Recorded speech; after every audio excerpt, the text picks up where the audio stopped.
Ya pemirsa, setelah Amerika Serikat melakukan penyerangan di 3 situs nuklir Iran, ini lantas akankah eskalasi akan semakin meningkat ke depannya? Kita akan langsung bahas bersama dengan narasumber yang sudah hadir di studio.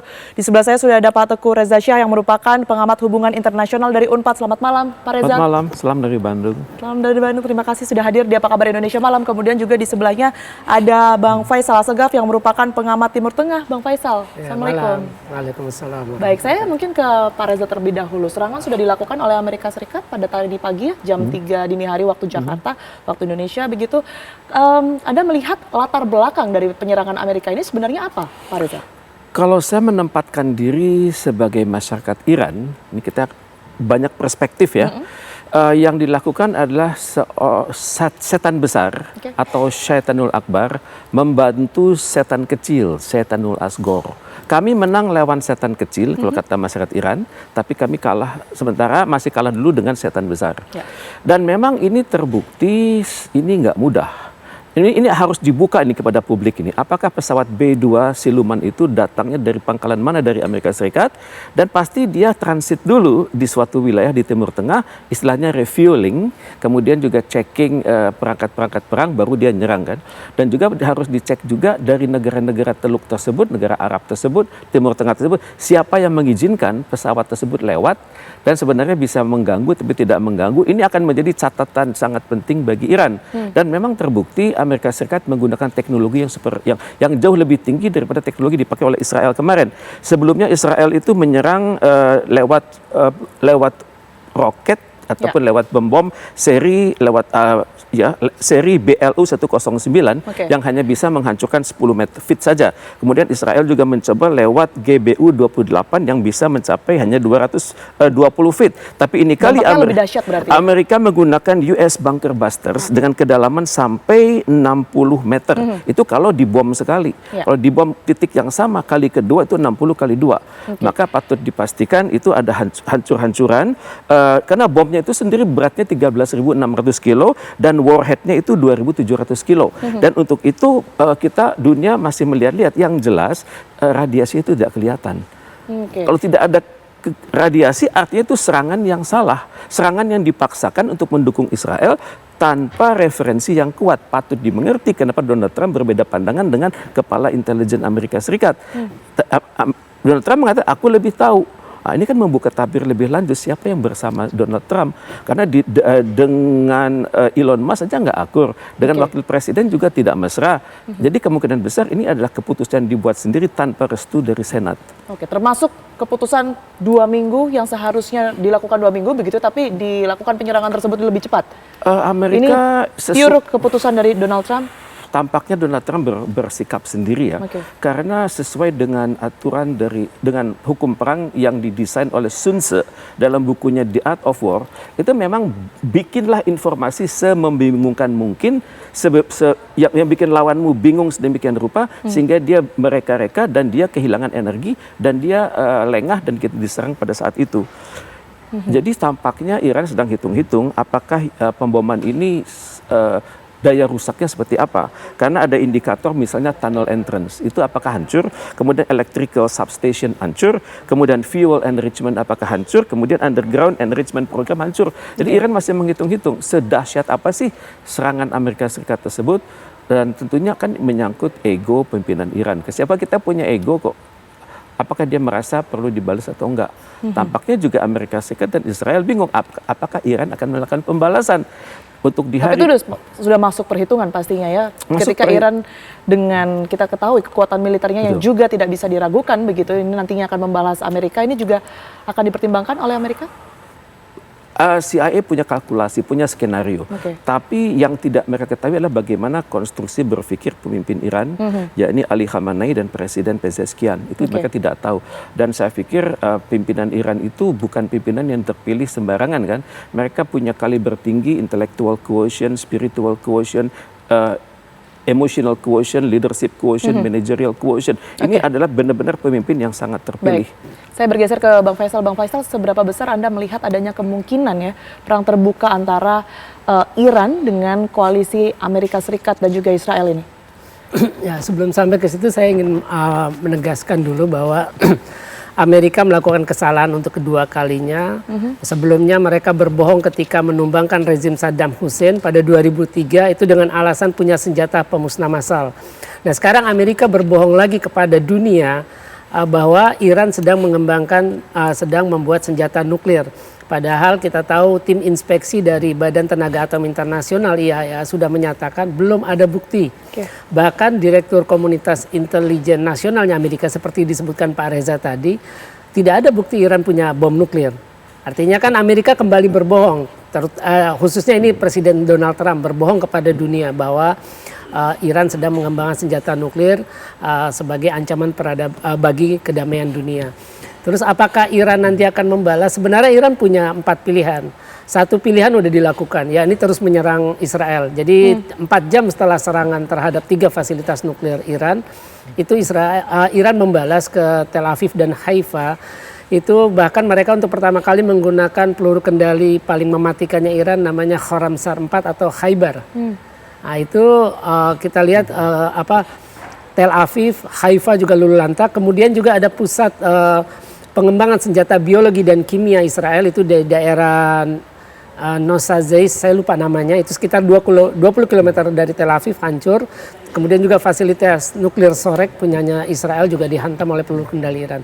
Nah ada 3 lagi opsi yang bisa dilakukan Iran sebagai respon terhadap serangan Amerika dini hari tadi, yaitu menutup Selat Hormuz, menyerang semua pangkalan Amerika di Timur Tengah, dan satu lagi adalah keluar dari NPT, Perjanjian Proliferasi Nuklir, Non-Proliferasi Nuklir. Iran sebenarnya sudah menunjukkan niat baik, makanya mereka bergabung dengan NPT, berbeda dengan Israel yang tidak pernah mau bergabung dengan NPT. Oke, baik. Untuk tadi sudah disinggung ya, penutupan Selat Hormuz ini mungkin sekali dilakukan. Ini nanti konsekuensinya akan seperti apa? Mungkin bisa diberikan gambarannya, Bang Faisal. Ya, Selat Hormuz ini salah satu jalur pelayaran penting dunia. Itu sekitar 20% suplai bahan bakar dunia itu lewat Selat Hormuz. Itu setiap hari itu bisa belasan, 15 sampai 16 kapal tanker ya, masing-masing bisa membawa 1 juta liter minyak bumi. Nah, ini tentu akan mengganggu pasokan minyak bumi dunia, Eropa, ya Amerika dan lain-lain. Dan hal ini juga akan meningkatkan harga minyak global nantinya. Mungkin bisa lebih dari 100 kalau memang itu dilakukan oleh Iran. Oke, baik. Indikasi nyata bahwa nanti perang ini akan menjadi perang regional begitu ya, yang kemudian ini melibatkan negara-negara Teluk, kemudian juga Turki dan juga Rusia. Ini seperti apa, Bang Faisal? Kalau misalkan Israel menutup Selat Hormuz, itu yang rugi banyak pihak kan. Ya, termasuk eksportir karena mereka kapal harus mutar. Itu ongkosnya lebih mahal. Ya, efeknya tadi harga naik. Terus kemudian pasokan telat. Pasti semua dunia berteriak akan hal itu. Kalau misalkan Iran menutup Selat Hormuz. Yang kedua, kalau misalkan Iran juga menyerang pangkalan militer Amerika di Timur Tengah, itu kan pangkalan ada antara lain di 6 negara Arab Teluk. Arab Saudi, UAE, Kuwait, Bahrain, Qatar, Oman. Itu selain itu punya efek domestik ke negara masing-masing kalau itu diserang. Pertama karena negara-negara kerajaan itu sendiri menggantungkan keberlangsungan rezimnya terhadap dukungan militer Amerika. Kalau misalkan pangkalan militer itu hancur, tidak ada lagi dukungan militer Amerika atau kehadiran militer Amerika di sebuah negara Arab Teluk itu sendiri, ya revolusi bisa saja pecah di sana. Karena kita tahu ketika terjadi revolusi Arab 2010 sampai 2011 itu mereka ketar-ketir. Makanya bisnis atau kontrak pembelian senjata itu 6 negara Arab Teluk itu sangat besar dengan Amerika ketika terjadi revolusi Arab di Timur Tengah. Nah, terus kemudian kalau Iran keluar dari NPT, artinya Iran tidak lagi terikat untuk tidak membuat senjata nuklir. Kan itu efeknya. Nah, ini yang ditakutkan oleh Israel terutama. Karena Israel kan menganggap Iran ini sebagai ancaman keberlangsungan mereka di Timur Tengah. Eksistensi mereka di Timur Tengah ini ancamannya adalah Iran.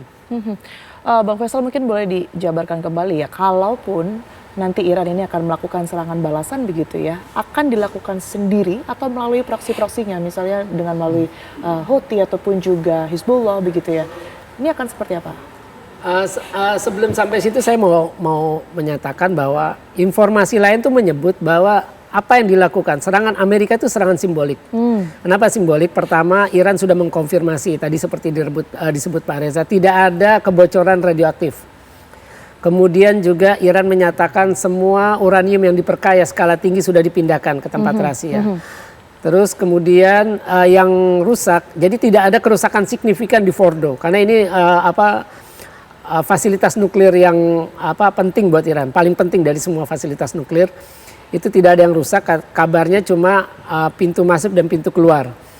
Nah, terus informasinya adalah bahan peledak yang digunakan dalam menyerang itu adalah seberat 30 ton. Ini aneh, karena Antonio Grossi, Direktur IAEA pernah bilang fasilitas Fordo ini berada 840 meter di bawah permukaan tanah. Nah, sedangkan ketika mengebom bunker yang waktu itu ada Hasan Nasrallah yang kemudian tewas 27 September tahun lalu di Beirut, itu Israel menggunakan 80 ton hanya untuk menghantam bunker sedalam 60 meter. Artinya untuk menghantam bunker sedalam fasilitas nuklir sedalam 840 meter itu butuh ratusan ton bahan peledak. Nah, ini makanya informasi lain menyebutkan ya ini adalah serangan simbolik Amerika. Kenapa Amerika harus melakukan serangan ini? Makanya setelah serangan Trump kan menyebut ayo segera hentikan perang, kembali ke meja perundingan. Ya. Ini adalah taktik Trump untuk menyelamatkan wajah Netanyahu karena hakikatnya Israel sudah kalah. Tel Aviv hancur. Siapa yang pernah membayangkan Tel Aviv seperti Gaza atau Khan Yunis atau Rafah? Haifa, kota perdagangan. Sehingga Amerika harus bergerak begitu ya? Nah iya, jadi memang ini salah satu taktik supaya Iran mau menghentikan serangan terhadap Israel. Jadi menyelamatkan muka Netanyahu. Karena Israel yang mulai, Netanyahu yang memulai. Kan kalau dia yang memberhentikan artinya kan dia mengakui resmi kalah. Nah ini salah satu taktiknya. Jadi bisa dipastikan bahwa kemungkinan besar dalam waktu dekat ini eskalasi akan menurun begitu dengan adanya serangan Israel ini, atau justru tadi sebaliknya yang sudah kita bahas bahwa Iran ini akan mati-matian untuk membela negaranya dengan melakukan serangan kembali begitu ya? Saya kira ini kita memasuki babak eskalasi baru karena Amerika walaupun misalkan benar serangan itu simbolik, itu kan Amerika sudah terlibat intervensi militer walaupun ditentang oleh Kongres, tidak ada mandat Kongres. Ya saya kira ini Iran akan tetap menyerang Israel dan itu mengganggu kepentingan Amerika melalui Houthi dan juga kayak milisia Lusian kan memang sudah menyatakan akan menyerang semua kapal Amerika di Laut Merah. Kemudian kita akan nunggu bagaimana koalisi milisi Syiah di Irak.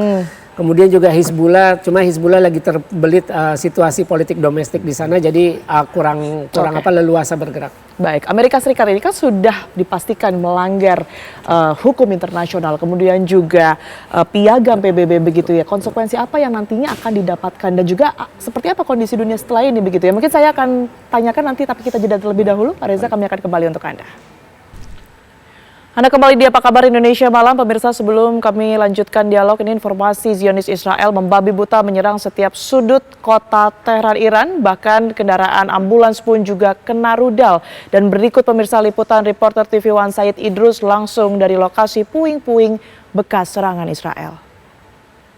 Saat ini saya berada di Haftetir Square, di mana kita melihat di sini ada ambulans yang dirudal oleh Israel. Dan tempat ini dipenuhi dengan bekas-bekas reruntuhan yang sengaja memang oleh pemerintah oleh pemerintah setempat, oleh pemerintah Teheran diletakkan di sini untuk mengingat kekejaman Israel.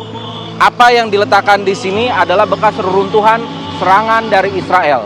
Begitu juga ambulans yang dirudal oleh Israel pada hari Senin. Mereka sedang bertugas untuk menyelamatkan masyarakat Iran yang luka-luka maupun yang syahid, tapi mereka pun dirudal oleh rudal Israel. 2 orang petugas dari Hilal Ahmar Tehran syahid dalam serangan ini. Yang Anda saksikan saat ini adalah sisa-sisa atau puing-puing, sisa-sisa bangunan dari rumah-rumah yang dirudal oleh Israel, oleh Zionis Israel. Semuanya diletakkan di Haftetir Square untuk mengenang tentang kekejaman Israel. Ya pemirsa, saya akan lanjutkan langsung ke Pak Reza. Pak Reza, tadi ada pertanyaan yang terputus begitu ya. Sebenarnya kalau kita melihat aksi yang dilakukan oleh Amerika Serikat ini kan sudah pasti melanggar hukum internasional, kemudian juga piagam PBB begitu ya. Apa konsekuensi yang nantinya akan diterima Amerika dan apa yang terjadi setelah ini ke depannya? konsekuensinya itu secara image ya. Image Amerika Serikat akan dianggap sebagai negara yang tidak mendukung hukum internasional. Kemudian negara ini menunjukkan contoh penyelesaian krisis internasional secara gunboat policy. Hantam dulu urusan belakangan. Kemudian yang akan terjadi juga adalah menciptakan goncangan ya, di mana negara-negara sekutu Amerika Serikat di seluruh dunia akan merasa perlu mendukung Amerika Serikat yang sedang naik daun. Dan tentunya Israel juga hari ini langsung rasa percaya dirinya kan lebih tinggi. Jadi sehingga berani melakukan penggempuran atas titik-titik tertentu di Iran ya. Yang selanjutnya yang kita perlu waspadai seperti yang Abang Faisal tadi katakan, Iran tidak mustahil akan meneruskan pengiriman peluru kendalinya ke Israel dengan skala yang lebih tinggi, dengan kualitas teknologi yang lebih tinggi, dengan dampak hancur yang lebih tinggi. Karena dia diserang oleh Amerika Serikat, posisi Iran adalah posisi saya biasa-biasa saja diserang oleh Israel. Israel diserang otomatis bertentangan dengan pasal 51 dari Piagam PBB. Kemudian Amerika Serikat sebagai pelindung Israel juga menyerang saya. Jadi saya berada pada posisi harus bertahan. Dan sekarang saya harus lawan balik kan. Ini dapat dimengerti kalau Iran sekarang menargetkan basis pangkalan-pangkalan militer Amerika Serikat yang ada di Qatar, di Bahrain, di Kuwait, di Uni Arab Emirat, di Irak, di Syria, dan di Abu Dhabi. Itu berada dalam jarak serang dari peluru kendali Iran. Israel saja yang 1.700 kilometeran itu bisa diserang dengan presisi yang sangat tinggi.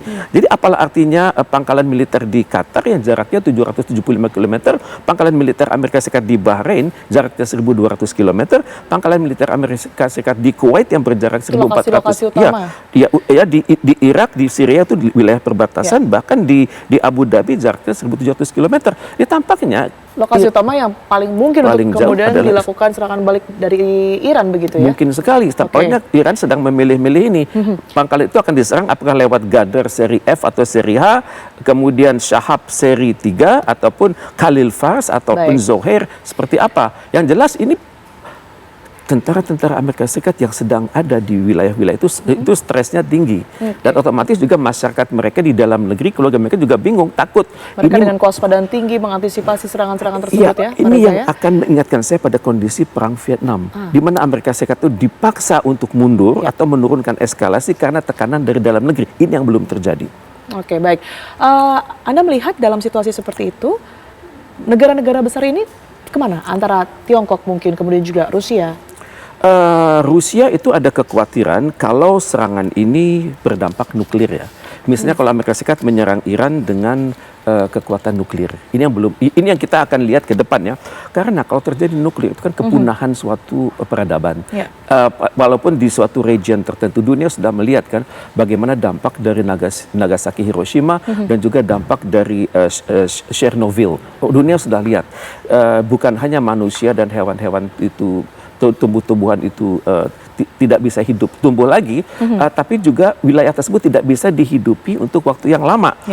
Jadi yang dikhawatirkan oleh Iran adalah kalau itu serangan nuklir, itu akan sangat berdampak kepada penduduk Iran, dan dalam suasana yang keotik, yang kacau balau tersebut akan terjadi perpindahan besar-besaran, persis seperti saat Rusia menyerang Ukraina. Dan juga Iran khawatir terlahir pemimpin yang berbeda kualitasnya dengan yang sekarang, dan juga kemungkinan besar dikhawatirkan oleh Rusia ya, ada pejabat-pejabat militer, pejabat politik yang bertindak secara mandiri sehingga bisa membahayakan perbatasan Iran itu sendiri. Berbatasan di barat itu dengan Irak, perbatasan di barat laut dengan Turki, Azerbaijan dan Armenia. Jadi ini dikhawatirkan akan ada gelombang pengungsi. Tapi sementara ya tampaknya Iran masih bisa mengendalikan diri. Baik, lantas bagaimana posisi dan juga dukungan yang diberikan mungkin dari negara-negara Arab ya, baik itu Arab Saudi maupun juga Uni Emirat Arab, Bang Faisal? Dari awal itu negara-negara Arab sudah memberikan kecaman terhadap serangan Israel terhadap Iran. Itu bentuk dukungan politik, tapi kalau kita mengharapkan negara-negara Arab bersama Iran menggempur Israel itu tidak mungkin, karena kan mereka merupakan sekutunya Amerika. Mereka mengandalkan sistem pertahanannya kepada Amerika. Kemudian rezim-rezim yang berkuasa di sana juga mengandalkan keberlangsungan hidup mereka terhadap dukungan Amerika. Artinya mereka lebih berhati-hati untuk mengambil sikap dalam hal ini. Iya, begitu? jadi mereka lebih hanya memberikan kecaman dan simpati terhadap Iran. Oke, baik. Kemudian kalau kita melihat kemarin kan juga ada pertemuan antara Presiden Rusia begitu ya dan juga Indonesia. Ini nanti dampaknya akan seperti apa? Mungkin dari Pak Reza terlebih dahulu. Dampaknya adalah salah satu reputasi Indonesia itu semakin menaik ya, karena tidak banyak negara yang bisa berhubungan langsung dengan Rusia. Itu hubungan pribadi sangat baik antara Presiden Putin dan Presiden Prabowo Subianto. Dan yang luput dari pemberitaan dunia adalah Iran sangat percaya pada Indonesia untuk menjadi penyambung lidah. Dan kebetulan 1-2 hari ini telah dan sedang berlangsung KTT luar biasa dari Organisasi Konferensi Islam. Tentunya Indonesia akan mampu menempatkan dirinya secara lebih dengan ide-ide yang lebih jauh karena kita mendapat amanah dari Iran dan kita memiliki pengalaman di gerakan non-blok, pengalaman di Asia Afrika, pengalaman di Organisasi Konferensi Islam, pengalaman di Selatan-Selatan, dan juga reputasi dari Liga Arab. Dan untuk itu Indonesia pernah mendapat amanah kan dari KTT luar biasa OKI dan Liga Arab untuk bersama negara-negara seperti Turki, Yordania, dan Mesir untuk mengupayakan terciptanya perdamaian di Timur Tengah pada saat kita menghadapi kasus Palestina melawan Israel. Sekarang kasusnya lebih besar lagi. Ini berpotensi adalah Perang Dunia Ketiga. Maka tentunya kita sangat berharap Indonesia dengan bekal diplomatiknya yang tinggi, dengan bekal amanah dari berbagai negara di dunia itu mengupayakan resolusi di Majelis Umum PBB yang kuat ya, yang kuat, yang yang bisa menekan siapapun. Oke, baik. Sedikit mungkin singkat saya ke Bang Faisal. Kalaupun ada yang kemudian bisa menahan Iran untuk melakukan serangan balasan ini seperti apa dan juga apa yang bisa membuat nantinya eskalasi perang ini bisa semakin menurun? Saya kira Iran akan memanfaatkan momentum mereka membalas serangan Israel sejak hari pertama ketika diserang. Itu momentum pertama adalah Iran membuktikan mereka memang anti-Zionis dari awal.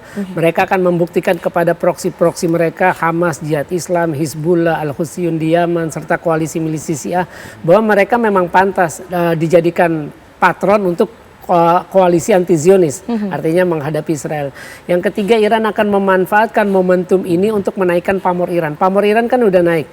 Naik dalam arti begini, ketika semua negara tidak mampu menghentikan genosida yang dilakukan Israel di Gaza, Dewan Keamanan PBB tidak mampu memberikan sanksi politik, ekonomi, militer terhadap Israel, bahkan melaksanakan surat perintah penangkapan pun dunia tidak bisa terhadap Netanyahu dan Yoav Galan.